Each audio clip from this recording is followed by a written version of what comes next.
Hello and welcome to the Bougie in a Backpack podcast. I'm Mackenzie from Travel Mackenzie, and I'm here today with Dawit, a first-year emergency medicine resident physician who's been passionate about points and miles since 2018. His favorite loyalty programs include Delta SkyMiles and World of Hyatt, and his travel planning is guided by finding the best deals with a preference for outdoor adventures. So welcome. Thank you for having me. Yeah. So can you tell us a little bit about yourself and how you got into travel, what travel was like for you growing up, and kind of like how it's shaped how you are about travel now? Yeah, for sure. To go just kind of some background, I guess, about me. Obviously, in terms of where I am in my career, we already kind of discussed that. But when I was a kid, we used to always take those family trips, as a group. Used to be taking more so like road trips than anything. And that's kind of like what got my curiosity sparked in terms of travel per se. In terms of kind of like what led up to my current, I guess, craze into travel, I think I could trace it back to 2017 where I took like my first international trip that I could remember, in terms of my teenage years. And from there, it was, that's kind of what sparked it all for me. And then kind of going on from there, starting to get more into solo travel and things like that. And just, I guess more in the mental philosophy of your time is your most valuable asset, and being able to go explore the world with the time that you're blessed to have, I think is so important. And that's kind of one of the values that I've, created as I've grown up. Yeah. So where were you living growing up where you were taking road trips? Because I feel like there's some parts where it's like some parts of the world, like parts of the country where it's easier to take road trips. Like there's closer places nearby, but some places you have to drive so far. Yeah. So I was born in Jersey, and I stayed there until about the age of 6, and then moved to Denver, Colorado from like the age of 6 to 9. And then after that, I lived in Florida, basically up through grad school, did medical school in North Carolina. And then now I currently live in New Haven, Connecticut. Okay. So you also like part of like just seeing different parts of the country, because those are like three very different places in the US. For sure. Yeah. So how did you transition into the world of points and miles? What got you started with that? Yeah. So I actually love that question. For me, it was kind of the struggle of being a student for so long. I've just now kind of transitioned to like my first big boy job of now being a resident. But for the longest time, undergrad, grad school, med school, there really wasn't a way of earning like a set annual salary to be able to do the things that I wanted to do in my youth. So in particular, I took like my first big points and miles trip back in 2018. No, yeah, it's 2018, I think. Yeah. And I went to Sydney, Australia, and absolutely loved it. Yeah, and it was like my first big solo trip, and it was kind of like on a whim, and used my Delta SkyMiles, which people refer to as Sky Pesos now, but I find value in it all the time. But it was that trip, and then kind of realizing from there, like, hey, I definitely want to go back there in the future, but it costs like $2,000 an economy round trip. Like, is there an easier way to do it? And then that's kind of where I went down the rabbit hole of points and miles, and was never heard from again. I know the feeling. It's funny though too, because I always say when I got started with points and miles, I started with Delta too, but I was frustrated because I earned all these Delta SkyMiles from the Amex Delta card, the gold one, and I had all these points all these Delta SkyMiles, but I was looking for flights, and I would just be looking for domestic flights, and there were so few flights like that there were always flights, but they would be like 40,000 Delta SkyMiles for a really quick trip. So, right. But I know that's not always the case. Like the good thing about Delta is because it's dynamic, sometimes you can find really good deals. Is that the case for you for this trip? Or was it like, you just were like, you know what, I'd rather just spend however many miles I have and just not be paying $2,000 out of pocket? How was how many Delta SkyMiles did it cost? Yeah, I don't remember what the redemption was back then, but I remember I booked on a partner. So I booked Virgin Australia, which they no longer do international, and they're no longer actually partnered with Delta. They're partnered with United now. Mm-hmm. So I honestly don't know what the exact redemption was, but I've since redeemed SkyMiles going to Australia, I think twice or 3 times now. So there's definitely value to be had. And kind of like what you said in terms of, I guess, you got to have to be very creative with getting the most value of Delta SkyMiles, what I've learned. There's ways to get good value, but it's definitely more challenging than most people think. Yeah. So what are some of those ways that you creative solutions you find? Is there some sweet spots that you know about, or is there Yeah. certain ways that you search for flights when you're looking for through Delta? For sure. I was going to say one thing, especially post pandemic, that I'm glad Delta has kind of kept around is the, I guess, plus or minus two rule when they do schedule changes. So when I book a flight out like 3 months, 4 months, or whatever it may be out from my flight departure, usually Delta will change their schedules like, Hmm. few minutes here and there or whatever may have you in terms of their schedule changes. And I will usually book the cheapest day possible, like let's say a Wednesday or Tuesday, because that's usually when Delta usually has the lowest fares. And there'll be a schedule change on my itinerary, which usually happens on a Saturday. It's when they do their like schedule changes throughout their system. And from there, I'll basically change it plus or minus two to either like Friday or whatever my most desirable day will be. And that'll end up saving me so much just by using that little trick. And also, the checking a bag is a big game. That's a big game changer. Just from like my late bag going onto the belt, like their 20-minute rule or whatever it was, Hmm. getting the 2,500 miles, that yielded me at least 45,000 Sky Miles last year alone. Yeah, that's a good. I see a lot of people do that where they'll even just check an empty bag, like they're like, Yeah. just in case it gets Why not? lost.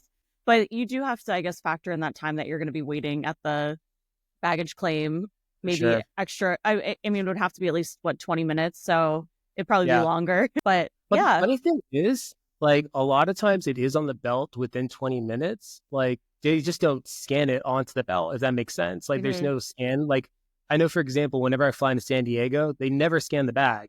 So I always get the 2,500 miles, even if it's on the like belt immediately. So yeah. And so, how do you file for that? Like, what's the process if someone wants to try their hand at getting some extra tilted sky yeah, miles?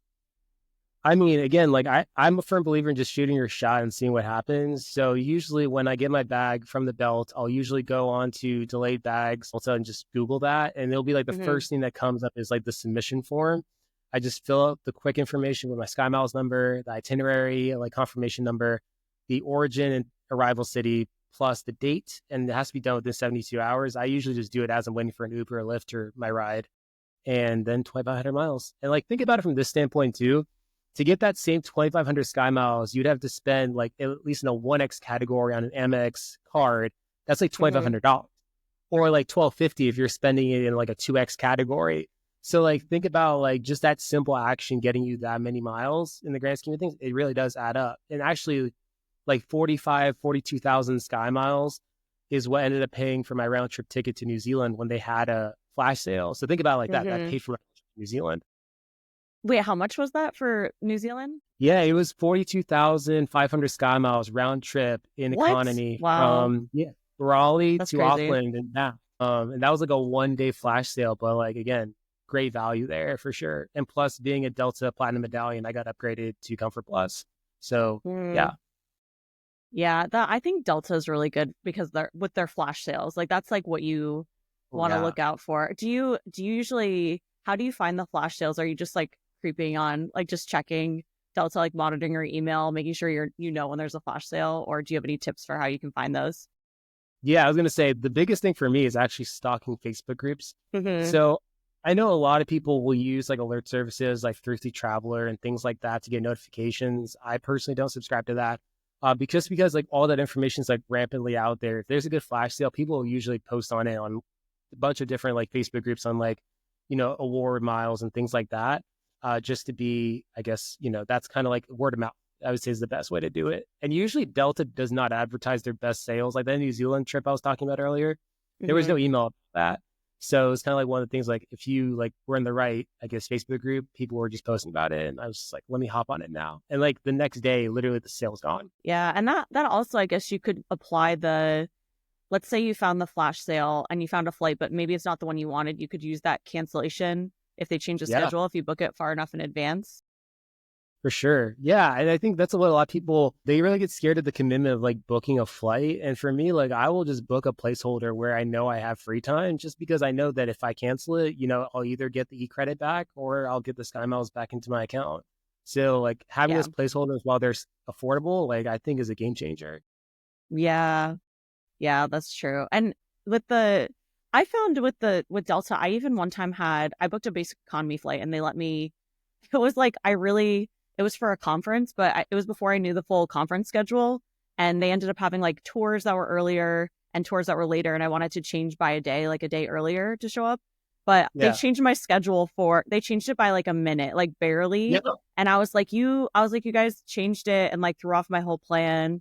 And so the only thing that's going to work for me is like a day earlier. And the first people said no, but then I called again and they said, okay, and they did it. So I don't know, but I don't know like what exactly is the rule for that? Like, cause you said the 2 to 3 days, like you can go within 2 to 3 days or like, what exactly is that rule? Yeah, it's plus or minus 2 days. I actually have a template canned email or like text that I send them where I Okay. just like have like a canned thing already set up and I just enter in my flight information confirmation and just input that. And then literally they'll just handle it from there, like by the text system. Well, okay, cool. Yeah. Yeah. That sounds really helpful. Yeah, yeah. And I'm more than happy to share that too as well. Yeah. Yeah. We can Yeah. put that in the show notes too. If you have So, like a link for that. Yeah, that works. yeah, yeah. Yeah. So you have status on Delta. Mhm. How did you earn the status? Like, do you have any strategies that you use for earning Delta status? Yeah. So for me, I mean, again, a lot of award tickets because those count towards your, I guess, the new MQD requirement. Yeah, it's so Um, confusing. Like the whole every program has different like what they consider qualifying like well sometimes like like MQDs or it's like qualifying mile. Like some miles are qualifying, some are just miles, but then there's like American has like really simplified how they do it, but you have to earn a lot, but it's like more yeah. based off like money, like more money that you're spending. So how does the Delta program work? Yeah. I mean, I've found that, like, I know with Americans simplifying it, I feel like I did a status match challenge through Hyatt over to American and it's taken a few flights on American. And I feel like upgrades were just not as apparent as I was getting on Delta, just Okay, because there were some elites. interesting. But yeah, going into Delta, I mean, for me, there was been mixed. I did a status match challenge initially, getting status. And I think there was a mistake in the system because the amount of, I guess, flying that I did, I thought was only going to qualify for gold medallion, but I ended up getting platinum medallion for the next year. And then after that, I had the Delta Reserve business card and the Delta Platinum card. Plus, they give you like 2,500 MQDs towards status. So that was a big status boost. And then also all the additional flying that I did back in 2023, like the rollover, I guess, mileage that I did for that year, just to kind of simplify in the most easy way possible. You could either take that in the form of like actual Sky Miles this year or MQDs, the medallion qualifying dollars towards status. And I ended up just taking the MQDs and that ended up being like another 3,000 or 4,000 MQDs towards status. So all of that combined with my flying this year has landed me as platinum again for next year. So Okay. it's kind of a lot of factors there. Yeah, and I mean it's a lot of the flights that are counting towards it are cash flights, right? But they do count. Don't you get some miles on award flights? It's kind of weird. Yeah, Like it's you like get the only program that does that.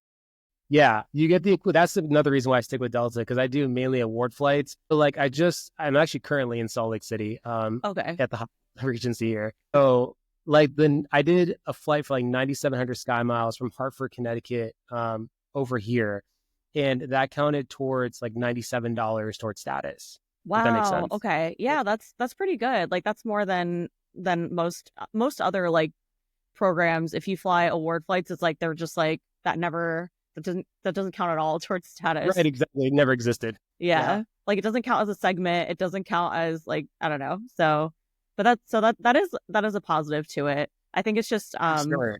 yeah, I think a lot of times maybe the bad rep that Delta gets is because like when people look, it'll be like they're looking for a very specific flight on a Oh specific yeah. day. And that's what I'm doing usually. I'm like specific flight, specific day. But at the same time too, I do book a lot of Delta flights too, just because knowing that flexibility is it's nice. Yeah, for sure. And also, I think another thing too, Delta gets a bad rap because of premium travel being so expensive on Sky Miles.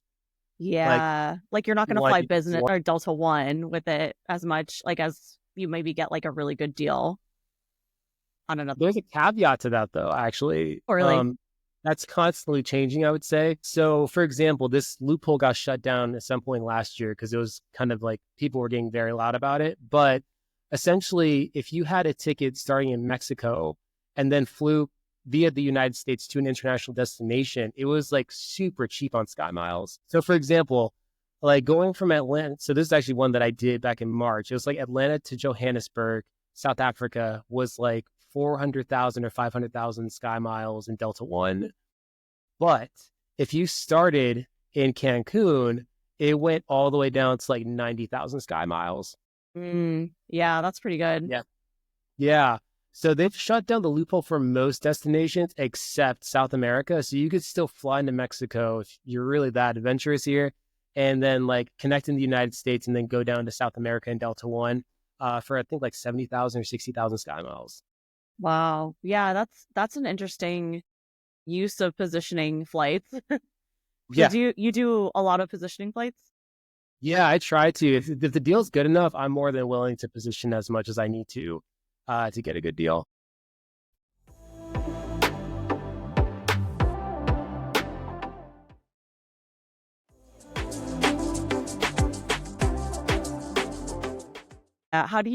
What's your strategy for positioning flights? Like how much time do you leave before the next flight? Yeah. So I'm very, like in terms of risk tolerance here, I try to be a little bit more liberal in terms of just giving myself time on the ground. So I'll usually book the next flight out, like either with a 4 or 5 hour layover or the next day. Yeah. I usually don't risk it, especially if it's different carriers. Yeah. I think like my mindset is like, well, it depends too if it's a really hard to find flight like that I really want to take, like it's a premium flight or something. Yeah. But if it's one that you can cancel and get the miles back and like you could always rebook, like there's other availability, then I'm like, Sure. I might be, well, if I'm like tight on time, if I have any reason to, like there's no reason to force yourself to rush if you don't have to. But if it's like, oh, I don't have an extra day off, or like I have to be in this place at this day before, then Definitely. yeah. But I think that's just general good advice is positioning flight, just give yourself a day because then you'll have less pain, I think. Less stress for sure. Yeah, and just stay at a local like airport hotel or whatever may have you if you have friends in town. It's a very easy way to get around that. So, what is your earning and burning strategy for? Yeah. So for me, like I pretty much will get a new card, I guess, every financial quarter is usually my goal in terms of, I guess, like the velocity of which I'm working. And I usually try to alternate, different banks as much as I can, just to make sure that there's no like, I guess they're not spooked or anything like that in terms of, I guess and they also keep me 524 in mind. That's another big thing. So I guess, kind of bringing in business cards as needed. I just actually hopped over 524 recently. So now I'm just trying to, I guess, plan for, I guess, the next run I have of that. But I guess, yeah, every financial quarter getting a new card. Also, like I said earlier, like different things like, the bags on time and things like that to get, reward miles back. Also Rakuten or using Cashback Monitor to see like whenever I'm making an online purchase, like which specific retailer or which brand is going to have like the most bang for my buck in terms of points and miles. And things like that, I would say pretty much are like my earn and burn strategy. I really don't do like the whole like everyday, like, earning 2x and things like that, just because the return isn't as significant at the end of the day. In terms of, I guess, like getting to that next trip or doing the next thing that I want to do. Yeah, so you focus more on getting the sign up, the welcome offers, because at the end of the day, like if you were to do the math, the welcome offer you're getting almost like 9x or like 10x sometimes Sure. compared to like getting, if you're using a Capital One Venture X on all your miscellaneous purchases, you're really only getting 2x maximum. Yep. And Yeah. diversify as much as possible between like Amex, Capital One, Chase, and Citi as well. I'm just making sure that there's a diversity in terms of, I guess, point holdings. I mean, Chase will always be like my bread and butter just because of Hyatt. Yeah. But Yeah, it really is hard to beat Chase. I mean, there's Built too, but with Built, there's no sign up, there's no welcome offer, so I can't really yeah, play into that. I haven't picked it up yet just because of that reason. Yeah. Yeah. So, and that's interesting too, because I've never heard it be put that way, like financial quarters, because it makes sense because usually you have 90 days to meet the Yeah. welcome, the minimum spend for the welcome offer. So yeah, when you say financial quarter though, do you plan, you're like, okay, it's like Jan 1, am I gonna like start, now I'm gonna start thinking about like what, or do you kind of just like, once you get done with the next one, you start thinking about, do you have like an organization strategy that you use? How does it all come together? Yeah. So when I first started, I like had like a roadmap of like, I'm going to get this card on this date, this card on this day, and like had that whole strategy in my head. But I've learned that just like with different promotions that come up in different offers and things like that, it's very hard to stick to that. You have to be constantly flexible. Like, for example, back when Delta made their big changes to their rewards program and, Alaska and JetBlue were like poaching over their elites, I got the Alaska card, which I had never had any plan to get that in the past because I could have gotten a year of Alaska status, which is super valuable because it gives you one world like emeralds. And like that was never planned, but it ended up fitting into the schedule, if that makes sense. So like, basically, like when I'm done with the card, I'll see how the environment looks and then I'll pick from there. Yeah. Yeah, I think that makes sense. I mean, it's like, it's kind of similar to how I think about travel in general is plan enough, but then leave some flexibility so that you can jump on opportunities when you can. Yeah.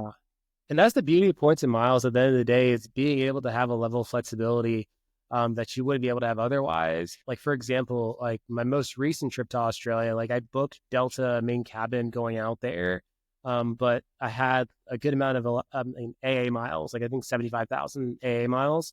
And that was enough in like the last week before departure to get a AA flagship flight instead. So I ended up just canceling the Delta flight, getting my Sky Miles back, and then flying on AA instead. Yeah, works out that way. So we talked about earning. What about on the burning points side? What is your strategy for burning points? Well, I Yeah. guess you don't want to burn them Sure. too fast. Right, right. No, very good point. I mean, for me, I really am random in terms of where I go. Like, I'm not really picking the destination, picking the deal that lends me to the destination. So that's a constantly move, unless it's, like somewhere I'd want to go, like Australia. But like, other than that, like, I'm very open in terms of like where I could potentially go. And I basically, like, if there's a flash sale on Delta, like, there's really two things. If there's a flash sale on Delta and then there's like a Hyatt at that city, like, that pretty much will like pick the city for me at that point. Yeah. Oh yeah, like there's really like no rhyme or reason in how I've done it or have done in the past. Like Salt Lake City, for example, like, I saw the demand was relatively low, the fares were good, and this was an off-peak night at a Hyatt, and I was like, all three came together. So that's pretty much, I would say, like my burning strategy is really trying to be, I guess, conscientious and using my free time as well as possible. Because again, as time goes along, these programs, these points don't become more valuable, they become less valuable. So like Mhm. always being intentional to like burn off as much as I can when I can with the limited free time I have. Yeah, and as long as you're earning points on the back on the I guess on the front end, then you Yep. then you don't feel this kind of like hoarding that you need to hoard the points or and then they're just because they're just going to lose value. I think that's good advice. Yep. Yeah, Definitely. because and you had mentioned you're into outdoor adventures. Is that part of your strategy when you're looking at places to go? Like you're thinking about what activities like for different destinations that you're going to? Yeah, definitely. I mean, I'm a big hiker. So like West Coast is pretty much, I would say, like if I have like a weekend, like just like now, like being in Salt Lake City, like, I'm planning to do a bunch of hikes while I'm out here. Hmm. Um, that'll be kind of like the gist of like how I plan things out is like, like either during the summertime, I usually focus more in the Northwest, like, Southern Canada, those types of areas. And then like during the winter season, I usually do the Southwest region just because the weather's more temperate. Not a lot of people are in the national parks, things like that.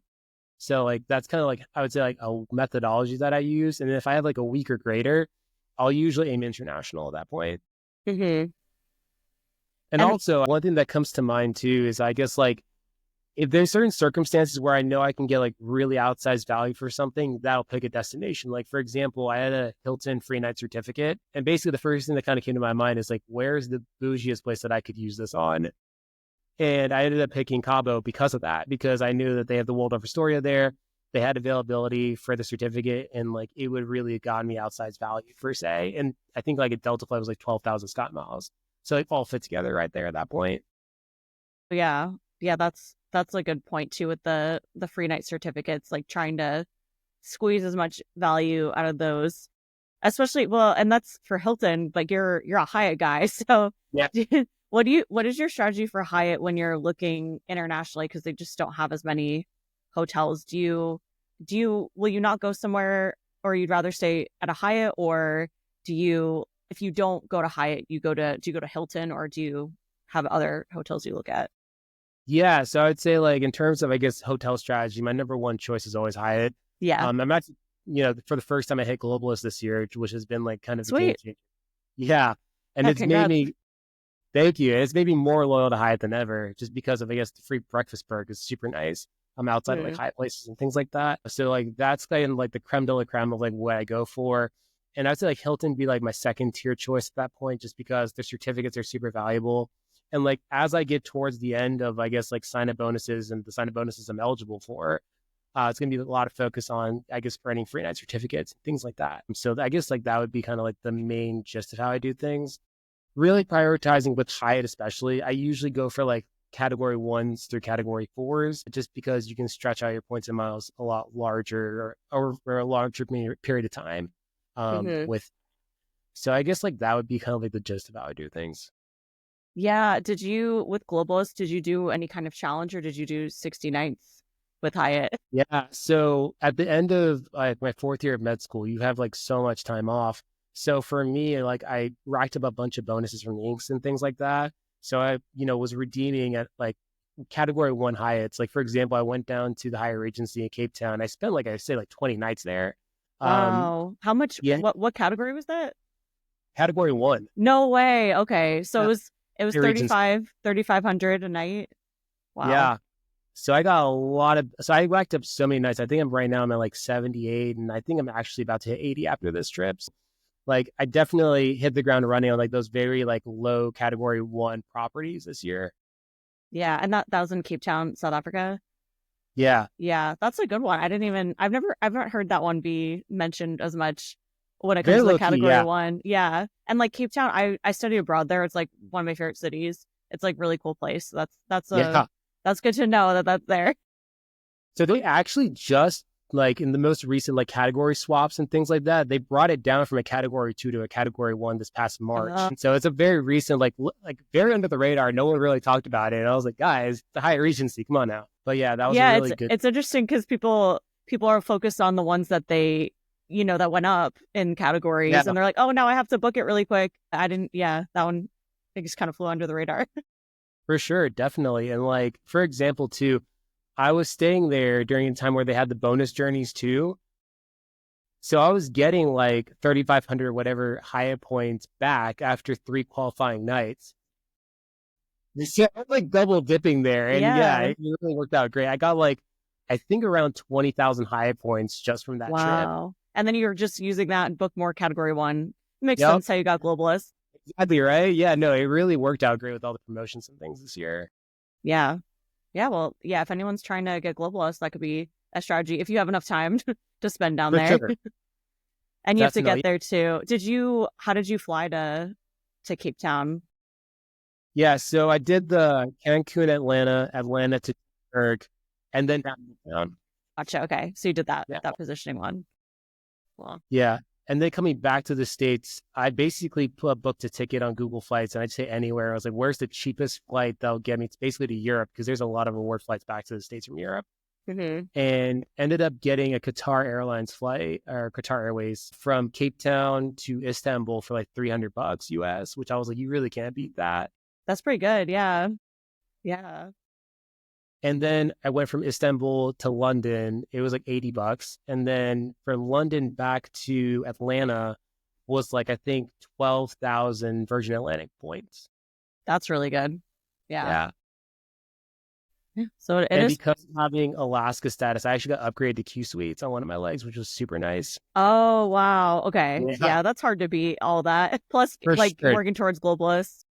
Definitely. Definitely. So your topic at the August summit was about the art of flexible travel planning. So if you can give us a little bit of a sneak peek about what you talked about and what people who watch your presentation will be able to take away if they go ahead and get the VIP goodie bag from which we'll have in the show notes.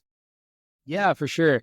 So really the whole gist of my presentation was flexibility and the concept of flexibility in terms of, I guess, using your points and miles, picking a destination, picking a time of year to go and things like that.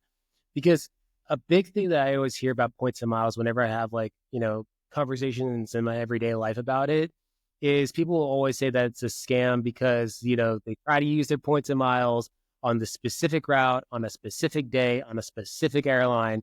And they were like, it was incredibly expensive. Like, this is all a scam. So like really kind of like reframing that whole mindset and how to approach bookings and basically how to make those, once in a lifetime trips happen using flexibility, whether it's, with whatever factors you're able to do so in your everyday life, because everyone's situation is very different in how, someone may be able to do it. Like someone may not want to do the positioning flight down to Mexico to fly out on, Delta One or whatever. So really just accounting for that. And also just being vigilant and like using the factor of community to find those really good deals and really good flash sales, like the one in New Zealand. Like I would not have found that without the Points and Miles community looking out for, one another. I would say like that's like the one thing I love the most about this community is like really kind of that sense of, I guess, looking after one another and really being there as a support system to make these once in a lifetime memories happen.